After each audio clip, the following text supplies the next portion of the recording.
Chapter 33. The engineering bay's dock had more than enough room for 2 skiffs and a fully loaded SV. In short, it was massive.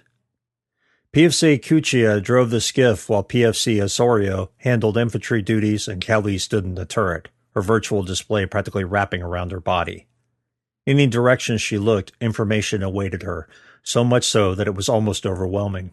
Better figure it out, she told herself. Shit hasn't even started yet. 4 cylindrical objects, each the size of a small child, sat on the docking bay. Radiation and biohazard symbols smiled in reds, blacks, and blues from the gray alloy. Kelly thought it somewhat fitting. Captain Noble, Trident Station's chief engineer, stood at the front of the dock, combat suit donned and a gravitic rifle strapped to his back.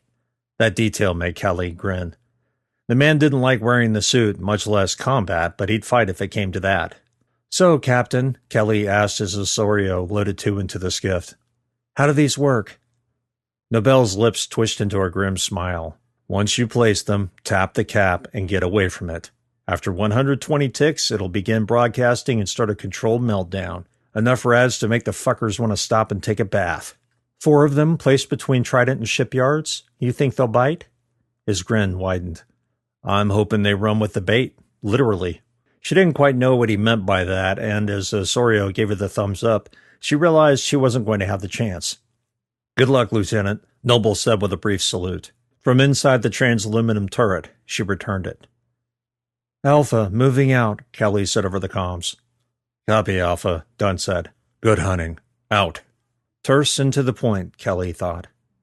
Dunn wasn't one to stand on ceremony or make speeches. He wanted the job done, wanted you to know he believed you could do it, and after that, it was simply a matter of guiding his pieces where they needed to be. Easy, right?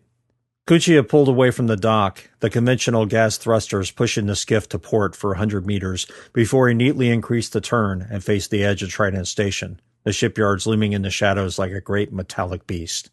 "Beta moving out, Lieutenant," Went called. "Copy, Beta. You know where to go and what to do," Kelly said. "Copy, boss. Out." Kelly chuckled and fought the urge to call him out over it. She was an officer now, not a corporal, but Wint would need to do some 2G push-ups for that oversight. If Dickerson had been here, Wint would already be getting a lashing over the private comms. Shit, Gunny Cartwright would have personally throttled him. "Later. Deal with that later." She followed the course to the first deployment coordinates, the ones which took her furthest from the station and out into the black. Beta would go even further, but more toward the shipyards. She wondered if the collective was amused by this display of desperate, primitive technology. If they were, they could go fuck themselves. Noble had managed to put together the contraptions in only a few hours after rejecting his first 2 designs. Kelly didn't know how he tested the things, but she trusted they would at least do their jobs. She just wasn't sure the creatures would give a shit. Trident expected high amounts of EMR to cause radio interference and therefore needed dumb weapons, the dumbest they could fashion. Her Marines carried traditional flechette rifles in addition to the more powerful, more accurate, but more prone to malfunction gravitic models. No Marine in her command was without both. Kelly came up on the first coordinate and Osorio prepared the cylinder. With a brief moment to take in her surroundings, she oriented to the Exo's trajectory and wasn't surprised not to see anything. Kelly had half expected to see a star or 2 wink out and reappear as the horde approached. Still hundreds of thousands of kilometers away, she told herself. If the commander was right, that was. Trust. She had to trust Dunn, Talby, Wint, Copenhagen, everyone to get this job done, but the one person she trusted the most in the universe wasn't even here. Kelly had never missed him more than this moment. He'd have picked up on her mood, made a joke to let her know that he knew, that they didn't have to talk about it, but they could, if she wanted. Dickerson had that way about him. The man had never met a stranger, nor rejected one. He gave everyone a chance, and even after they fucked that up, he'd give them another. Unlike you. Yes, unlike me. The cylinder drifted over the side of the gunnel and into space. "Activated, Lieutenant," Osorio said. "Copy. One more. Going to go quite a bit further out this time." "Copy, Lieutenant," Cuccia and Osorio said. She chose the pre-plotted course, and Cuccia brought the skiff to bear on the new coordinate. In the distance, she saw Beta's running lights as they raced off into the darkness to finish planning their cargo. Nearly invisible and shadowing the skiff, Talby's SV remained a few hundred meters above and behind. Somewhere above her skiff, Lowell had his SV doing the same. Even though the creatures were still far away, she and Talby had chosen to take as few risks as possible. They hadn't seen an exo around Trident for the better part of 8 weeks, but that didn't mean the bastards weren't still hiding somewhere past the moons or even behind Neptune itself. That was unlikely, though. Our understanding was that the Collective's sensor network was nearly impenetrable all the way to Uranus. But did the commander actually know that for a fact? Or was that merely what the Collective had told him? Dunn's relationship with the Collective, or rather all of Trident's relationship with the entities, made her uneasy. Trident's personnel might not be in chains, but they had to jump when the Collective said so. The military had been much the same way, but she'd at least known who was in charge, who was leading the human race, and what her part was in it all. Now, the Collective led them through the darkness of fate, occasionally illuminating the way with a brief dot of bright light before the shadows drowned everything once more. How was anyone expected to remain sane given that? Keep 'em in the dark, feed 'em shit. She'd heard that phrase 1,000 times. Treating someone, anyone, like a mushroom might work well for a military unit, but not so much for a society. Sooner or later, the light revealed all.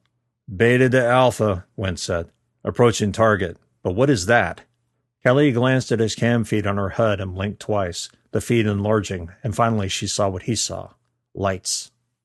Unlike the stars eternally blinking in the sky, these were solid, although their colors changed. Sometimes there were more, other times fewer. She occasionally thought she saw the hint of a thin, extremely short line between two of the nearly imperceptible dots. Don't know, she said, but they're a long way away. She didn't know if that was true or not, but it didn't hurt to lie for now. Copy, Alpha, Wentz said a little uneasily. Command to Alpha, Dunn said. Alpha, go. Just saw the feed, he said. Fortuna's estimates that whatever that phenomenon is, it's no more than an hour away. Over. An hour was more than she thought they'd have, less than she'd hoped for. Copy, Command. We'll have the distractions placed in the next 10 minutes or so. Over. Copy, Alpha. Out. He didn't say hurry the fuck up, but she thought his terse tone rather implied it. Done, as inscrutable as ever these days. An hour. They had an hour. Talby bird-dogged Wentz's skiff from a distance that left it barely visible in the shadowy Kuiper belt. The vehicle still showed up on his HUD in bright green and was thus impossible to lose track of. Thankfully. When he'd heard Wentz chatter about the lights, he'd immediately found what the Marine had seen. Talby applied a few filters and zoomed in as far as the SV's hardware allowed him.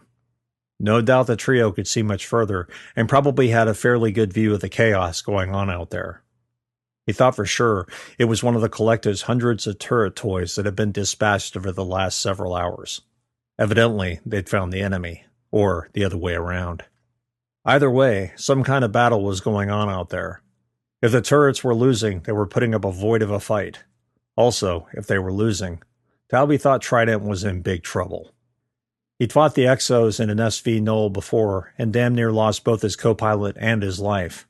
Considering he and Copenhaver were practically the sole survivors of the infantry from the Battle of the Scar, that fight hadn't gone well. If he were a reasonable man, one who didn't enjoy the thought of blasting the alien fuckers to smithereens for all the Marines and civvies they'd killed, he'd realize discretion was the better part of toxic valor. Then again, if he were a reasonable man, he wouldn't have been wondering how long it would take him to get to that fight. Don't worry, he told himself. It's coming. It was, too. That much was obvious. The new gunner sitting behind him, technician first-class Wiegand's, was proof enough of that. This was Wiegand's first time in an SV Knoll, second time in an SFMC vehicle. While he might not be as shady as Lowell and his group of former Black Ops fellows, Wiegand's had been more than a little tight-lipped about his short stint in the SFMC. Talby personally didn't give a shit. He needed a gunner, and Wiegand's fit the bill for now. Once Trident dealt with the Exos, or the Exos dealt with Trident, there would be time to worry about the minutiae. Until then, take what you're given, as Gunny Cartwright would have said. What do you think those are? Wiegand's asked. He was either staring through Talby's feed or he caught the chatter on the radio. With any luck, it's the Collective's first assault wave. If we have more luck, there are dozens more heading to help out. He couldn't see his gunner, but he could practically feel the man sucking a breath to ask a question. Talby also had a pretty good idea of what it would be. "Major," Wiegand said, "what is the collective?" "Good question," Talby said. "I wish I had an answer. That's really a question for the commander. I think he understands it better than I do." "But the original AIs of Trident Station, they became the collective?" "Like I said, I have no idea how it actually works or what it is. I only know they have our balls in their fist." Wiegans gave a short bark of high-pitched laughter. "Unless I'm mistaken, the gravitic drives in this SV came from them? As did blocks, as do our gravitic weapons." "Then we're kind of fucked, aren't we, sir?" Wiegans asked. "They could take away those toys at any time. What's to stop them?" Another good question that didn't have an actual answer. "My theory, and it's not just mine, it's shared by many of us, is that they want the human race to survive. Otherwise, why go through the trouble of even giving us the chance to save ourselves?" Wiegans was silent for a moment while he considered that, and Talby looked starboard at the shipyards. It had stopped manufacturing turrets, although he was fairly certain that the shipyards was far from idle. What toys will they give us next? Talby wondered. Something that can blow away a solar system? Something worse than that? The fact Von Ahn had 4 of his Marines didn't exactly sit well with him either. Dunn hadn't even asked Talby's opinion on that request. Commander had merely accepted it. How could he have done that? Let Dickerson and the others go with that thing to Proxima, with no mission parameters, no real idea what the Marines would face, nor any indication of what was to be accomplished? When Talby had asked him why, Dunn had merely said, "Politics." Talby knew all of this was eating away at his friend and commanding officer. Dunn had grown more distant the past 6 weeks or so, barely socializing with the other officers and Trident personnel, spending too much time either in his ready room or quarters or wandering around the science modules, or the combat bays. He tried to get Dunn to open up a bit, share what was happening, but Dunn had merely shaken his head. The idea that Dunn would spurn James Talby, not let him in on the secret machinations, could only mean one thing. Dunn believed the collective were always listening, always watching. If it wasn't that, Talby truly didn't want to know. Chapter 34. Black had begun her attitude burn long ago, but at the speed she'd been traveling, it was going to take a while. At this point, she might get halfway to Uranus before she was able to adjust her trajectory properly. Every now and then she turned in the opposite direction of her momentum and fired the engines for a few minutes before repeating a change in their trajectory. It was a maddeningly slow process. At least the captain was still in stasis.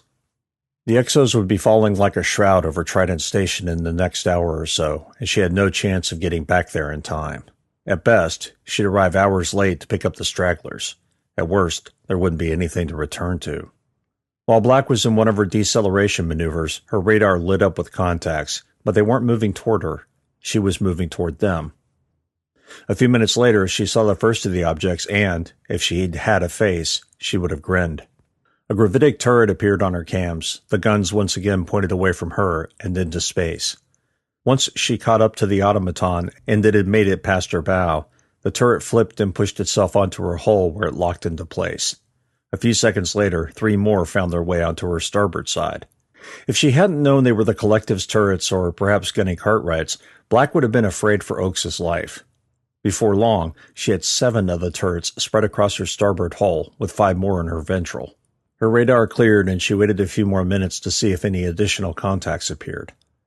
Black finished her deceleration burn, flipped, adjusted attitude, and started another. This time the turrets assisted, their gravitic drives pushing in whatever direction she wanted.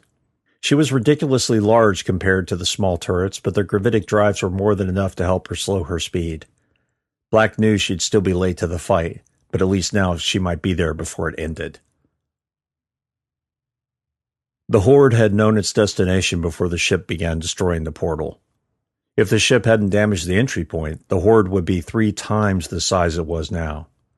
The Horde couldn't feel frustration since they were incapable of that kind of emotion. Instead, they responded by accelerating toward their target. Thousands of so-called starfish clumped together into a spherical object 100 kilometers in diameter. The concentration of the creatures created the turbulence they needed for the speed they desired. The Leviathans, monstrous amorphous things that seemed to fade in and out of reality, created even more distortion to power their flight. With their destination still hours and hours away, they met the first of the turret batteries. The object had cast no albedo nor radiation until the last moment when it supercharged its reactor and detonated. The EMR wave hit the collection of creatures, killing a few of the starfish and annoying the larger exos. When 7 more appeared, their guns firing deadly gravitic teardrops, the sphere of starfish returned fire with a barrage of silver projectiles, these made of acid and capable of melting Atmos steel. The turrets fell in quick succession, but not before killing dozens of the starfish clinging to the sphere's surface. 10 minutes later, 3 more waves of turrets arrived. They did the same amounts of damage, relatively small, but their ministrations, tiny though they might be, also cut the turbulence slightly. At this point, every bit helped. The sphere had lost 2 surface areas worth of starfish by the time the Horde encountered the last 5 waves of turrets. The sphere lost 3 more surface areas during the attack, and one of the Leviathans lost several eye stalks and even a tentacle. To say the Horde was angry was putting it mildly, but that didn't mean they hadn't learned to be wary. A surface area worth of creatures unfurled from the ball and flew to the Leviathans where they clamped to the giants and waited for a new wave to arrive. The starfish would become suicidal missiles to take out a turret before it had a chance to fire or critically melt down. The creatures could see the radiation signatures they sought. Still far, far away, but they would reach them relatively soon. The Horde turned and pushed their turbulence against the dark matter of space, their velocity trickling out like water through a sieve. In 40 minutes, they reached their target and find their destiny. Callie and her squad remained moored to the engineering docks in silence. Cuccia and Osorio were probably babbling with one another over a private channel, and that was fine. Anything to pass the time, so to speak. She wished she was on private comms with someone. Instead, she had to monitor radio traffic, manage the positions of all her squads and fire teams, and coordinate air support. Of course, since no enemy currently circled them, there wasn't much to do but worry, second-guess, and dive into every horrible scenario she could imagine. Talby, Wendt, and Copenhagen had taken up their positions along with their skiff squads, buried in Trident's superstructure and waiting for the call to engage. In a way, they were Callie's ace in the hole. If the creatures started tearing apart the station, the skiffs and SVs could blast them off and protect the gunners in their turrets. In theory. Void. All of it was theory until it happened. She'd been a non-com, and as such hadn't had a lot of officer combat training or war theory. Callie was left only with her gut and prior experience. Somehow it didn't seem like that would be enough. "That was a big one," Osorio said.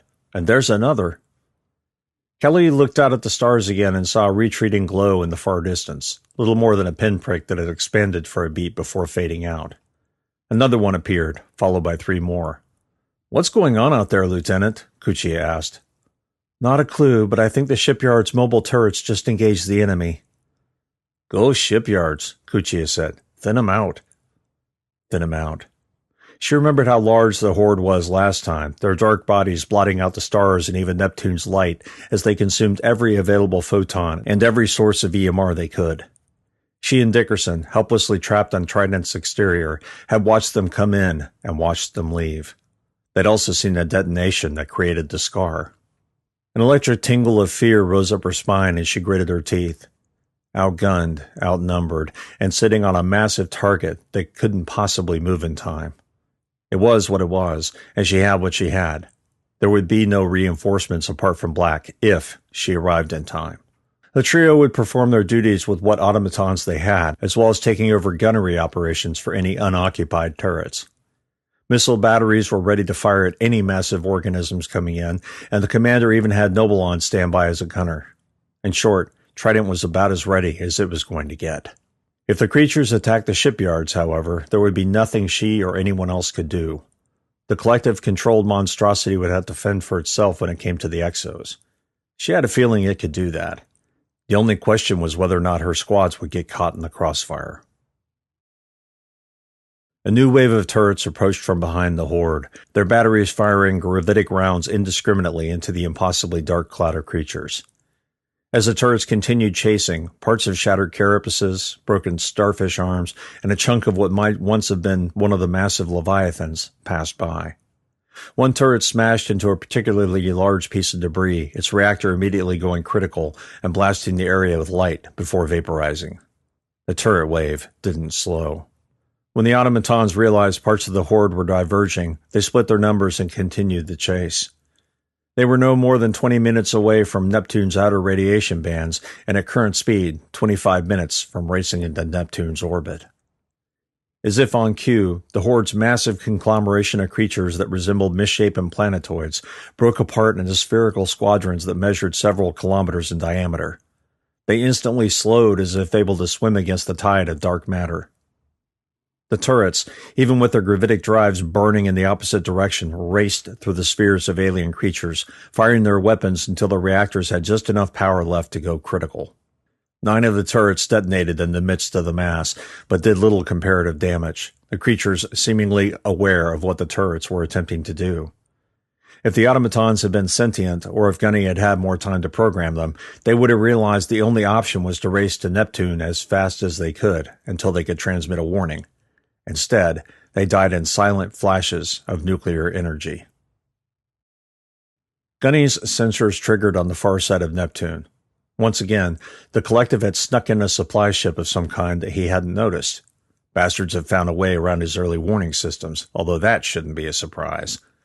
There wasn't any idea he could possibly come up with that the Hive intelligence couldn't foresee. That said, they'd foreseen this situation, although maybe it had happened a little sooner than they had hoped. Parts of Trident were still under construction, and the station was at far less than 10% capacity at the moment. That was far too much area for so few defenders to protect. The collective had to know that. Was he surprised by the supply ship? Not particularly. He was, however, surprised at how small it was. When the collective sent an ore supply platform, it was 4 times as large as Black, and she'd been made to tow massive ships at high speeds. This one measured a mere 25 meters in length and far fewer in width. A sleek ship with speed, he guessed. The only question he had was what it contained. In another 20 minutes, he'd have a good idea. He was out of ore for turrets. He was out of material to make missiles. In short, the shipyards had produced all the defense it could for Trident, and it was quarter-assed at best. He just had to hope the fleet of mobile turrets had done some damage and made the creatures cautious. He'd had no illusion the automatons would do more than annoy the Exos, but if they managed to take out a Leviathan or two, all the material wasted might have been worth it. The supply ship should have been another massive glorified pallet that could travel interstellar distances. Instead, this is what they sent? What the fuck could it possibly have that he needed? Gunny's sensors saw distant flashpoints. 9, a dozen, more. His other waves of turrets had finally joined the fight, the bright dots of white and yellow a testament to that fact. The light show was over in mere moments, meaning that the last of the nearby turrets had destroyed themselves after exhausting their ammo and energy reserves. Going to be close, he said to himself. His own existence had been restored shortly before the Battle of the Scar, his consciousness plucked from a broken, dying body and brain, and put into this VR that helped him control the shipyards. He couldn't die because he already had. This existence wasn't natural, wasn't something any deity had promised, but it was his only way to protect Trident and the original Black Company. Fight for them, you fight for humanity. Gunny wasn't afraid of the Horde for himself. He was afraid he wouldn't be able to do enough to stop an onslaught. This time, there was no bomb left behind and no convoluted trail to lead them down. This just was, and they had to deal with it on their own. Fucking supply ship, he thought. Fuckers are just toying with me. Still, something felt off. The collective had never done anything without reason. If Xi were here, he'd no doubt tell Gunny all would be well without explaining why. At least he gives you some answers, he told himself. When was the last time you spoke with the collective? When Portunas, the original Portunas, gave you control of the shipyards. He'd had no official communications since, no sense of their existence beyond what the trio relayed, and they themselves were in the dark beyond facilitating comms and listening in when they had the chance. Everything was second or third hand. If he still had a physical form, he'd be smashing his armored fist through a bulkhead. Just let me do this, he told the void. Just let me be useful. The stars winked out one by one.